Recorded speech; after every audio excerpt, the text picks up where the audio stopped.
I will speak Portuguese, okay? Gente, esse é o estado da pia do meu colégio. Tipo couve, macarrão. That's gross. Esse é o fogão. Tá nojento. A gente não acha uma coisa limpa aqui. E minha mão também tá nojenta agora. É, a cozinha da minha escola, que bonita. Tudo nojento.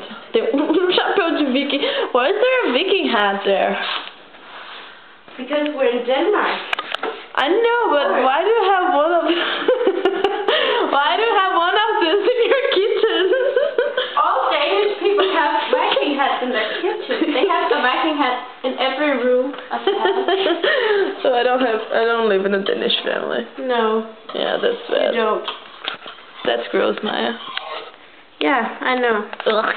I don't know why people don't know how to clean